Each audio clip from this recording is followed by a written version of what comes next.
Hello, good morning. You're welcome to this program, specially curated for sales professionals. And the title of this program is Salespreneurs.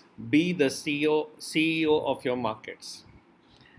So, as we take it further, you would understand and appreciate the fact that a salesperson who is not an entrepreneur is not worth his salt. He may be someone who is working very hard but does not reach anywhere.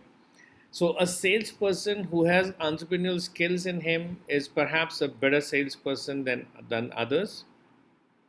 Along with it, we are also looking at, are you a sales professional? Which means that apart from being a salespreneur, you also have the professionalism of achieving your sales targets come what may. So I call you a sales professional when you do not make any excuses for not achieving your targets. You always achieve your targets. So that's what a sales professional is, just like a sharpshooter who never misses his target. So sales professional who never misses his targets. So ladies and gentlemen, when you combine a salespreneur with a sales pro, you are looking at a thoroughbred salesperson. Now, when I ask you this question, who are you? If you look at this figure, there is a jockey and there's a horse. And my question to you is, as a professional salespreneur and a sales professional, who are you? Are you the horse who is running the derby, or are you the jockey who makes the horse run in the derby? Well, both of them are actually running, but you know it very well that at the end of the race, the jockey wins and horse runs. The horse gets some good food to eat at the end of the race, but the jockey wins all the money. The jockey gets all the name, all the fame, all the accolades. It is actually the jockey who is known in the world. The horse is never known in the world. So you have to ask this question to yourself: who are you? Are you the horse or are you the jockey? And at this juncture, I want to bring your attention to this essay on cow. So if you see on the screen, there's a cow. And this is a small story of a parent who taught his child how to write an essay on cow. And it says that cow gives milk, it has four legs, cow dung is good fuel, cow has four legs, and some of us worship cows, blah, blah, blah, blah, blah. Now, by the time this child reached the examination hall, the question paper had the question, write an essay on hockey match. But this child was smart just like all of you. In fact, I call him unsmart, but he's smart just like all of you.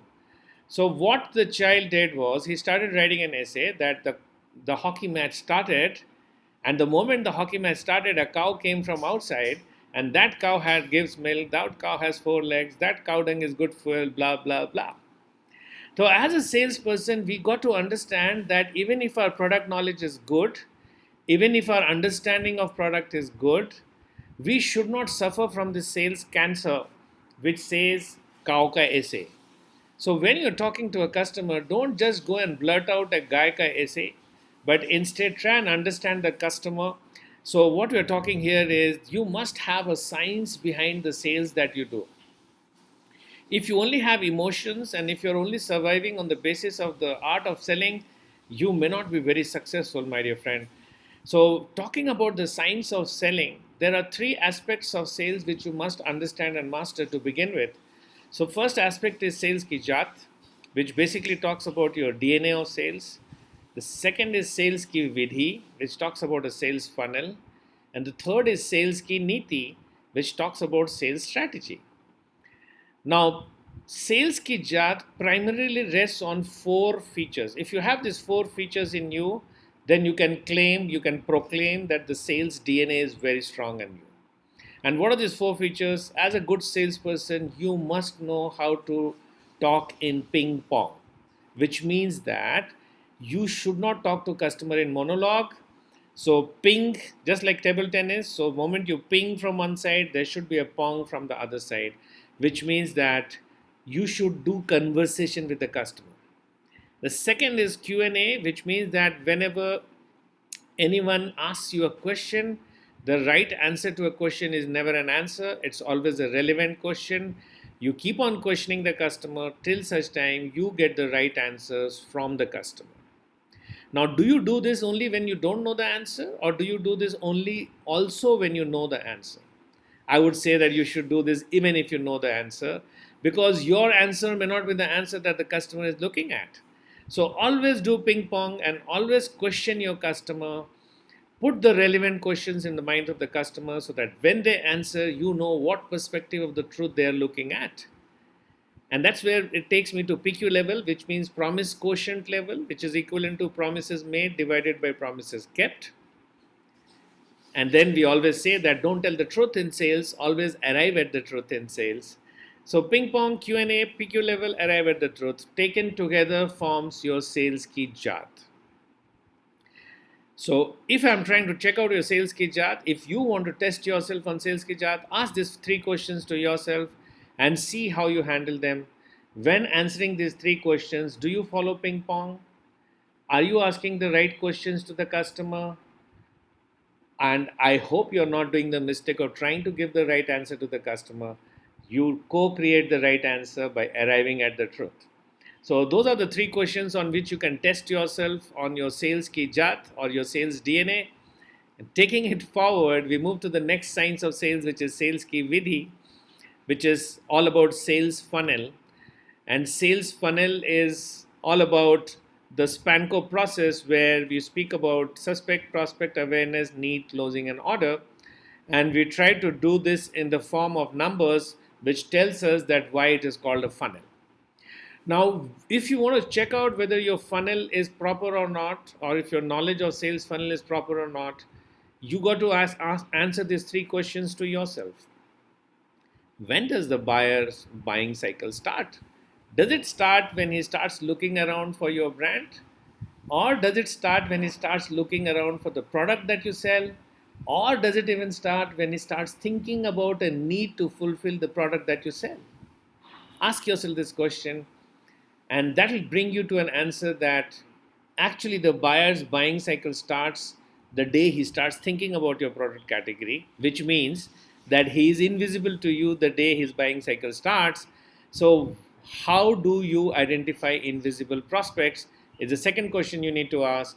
And the third question you need to ask is, what are healthy funnel ratios? Because if you cannot measure it, you cannot improve it.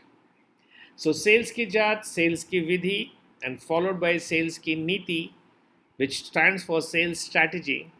And I always very strongly believe that sales strategy can only be prepared if you have market intelligence. If you do not have strategic inputs from the market, you cannot prepare a sales strategy.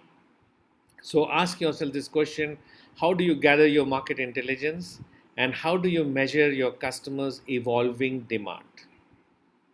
So these 3 things taken together, sales ki Jaat, sales ki Niti, and sales ki Vidhi, brings you to graduation in sales. If you have mastered these 3 sciences, you are ready to graduate in sales.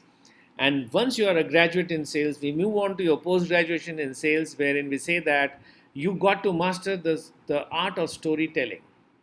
The art of storytelling, which I have a trademark product called Sales Katha. And under the art of storytelling, it's very important for you to understand the 7 types of sales story that you must tell.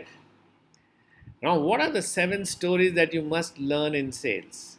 Now, if you look at the screen, I have tried to compare the process of sales with the process of fishing. So when you go for fishing, the fisherman puts a hook in the water. That's similar to where we start our sales. And when the fish gets entangled in the hook, there's a fight between the fish and the hook. That's the fight between the seller and the buyer. And then the third stage is when the fish is hooked, it still tries to escape the fisherman. It still tries to escape the net. So that's the third stage I call landing stage. So in sales, there are 7 kinds of stories which every one of us has to master. Under sales Katha, you got to master 3 kinds of stories under hook, 2 kinds of stories under fight, and 2 kinds of story under land. By the time you have prepared these 7 stories and you know how to deliver these 7 stories according to the science of storytelling, you would have prepared yourself for a post graduation in sales, and move on to the next level. But before you do your post graduation in sales, you have to understand that you got to master the art of negotiations, because if you do not close, you may be a hard working salesperson, you may not be a performing salesperson. Performance in sales will come only out of sales closings, and sales closings will happen only when you have mastered the art of sales negotiations. So, friends, I'm introducing you to the concept of sales may Molbhav, which is which covers 7 laws of sales negotiations. And these are the 7 laws which are self-explanatory. If you follow these 7 laws of sales, you will never have trouble in your negotiation. The first law is very important. Do not start negotiation unless you are the buyer's top choice. Ask yourself 2 questions. If you are not the buyer's top choice, even if you give a discount or even if you negotiate, you are not going to get the order. And if you are already the buyer's top choice, then why give any discount at all? Why negotiate at all? So that's where the first law of negotiation starts. And if you move to all the 7 laws, you will understand the laws of sales negotiation. And to understand the laws of sales negotiation better, you got to understand this process of BATNA, which is what I call better alternative to negotiated agreement.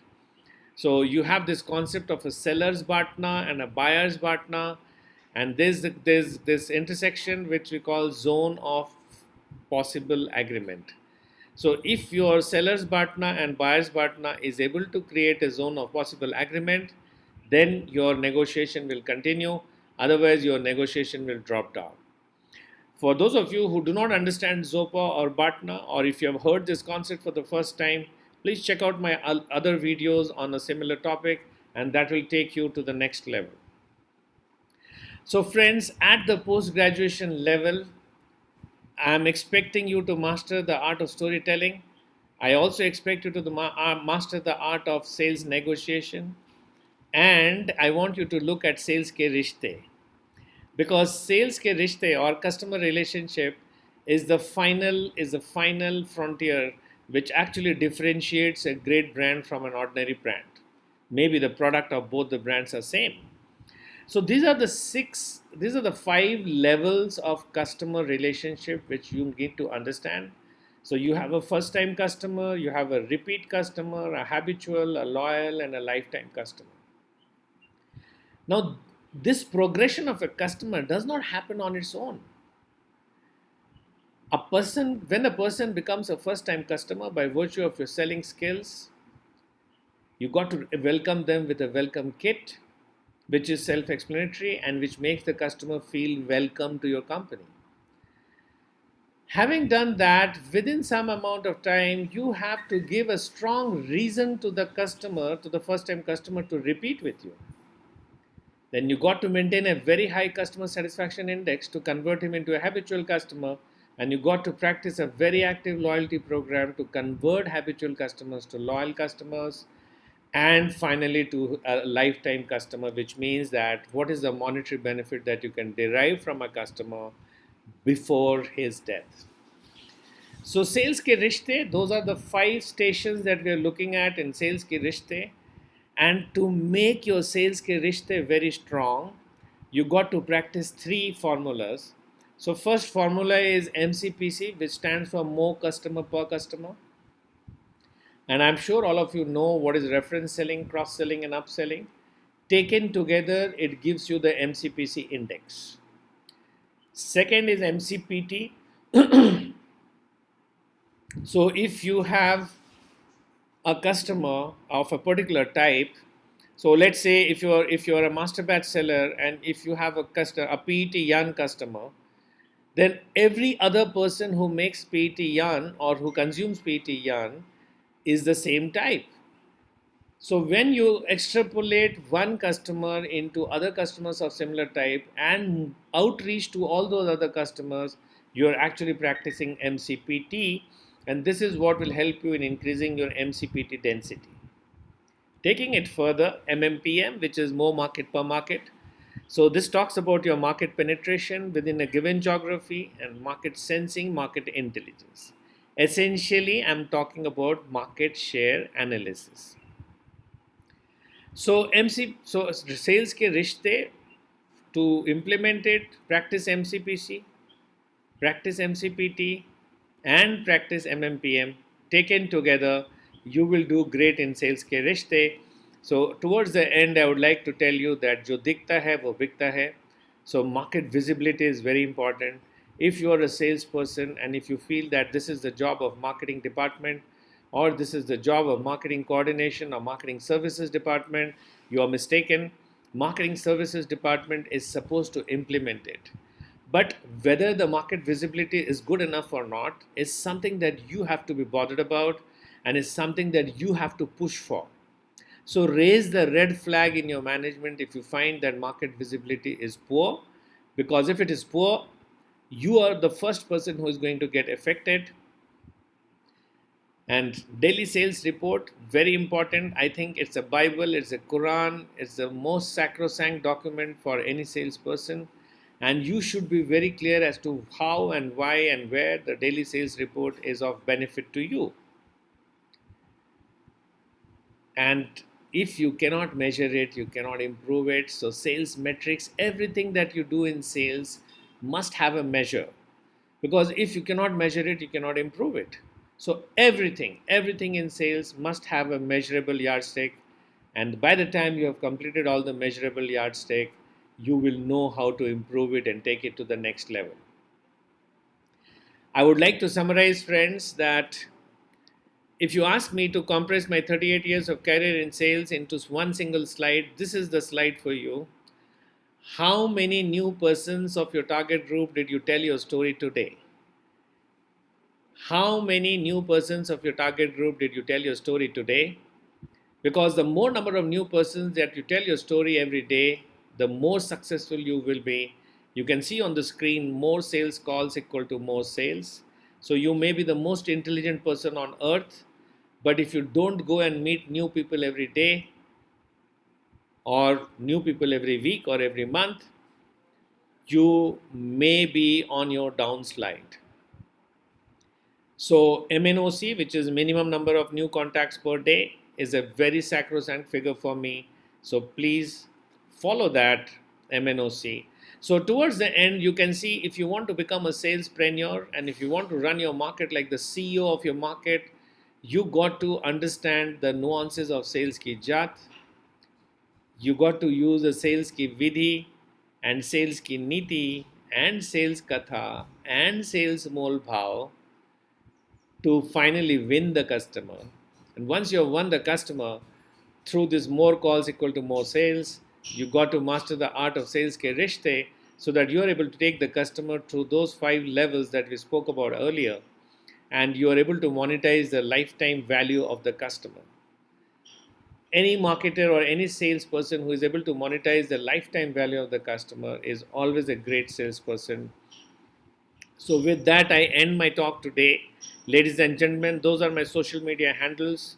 I thank you for having participated in today's program, and I hope that this helps you in understanding how to become a salespreneur and how to make the best of sales professionalism in your sales career. Thank you very much.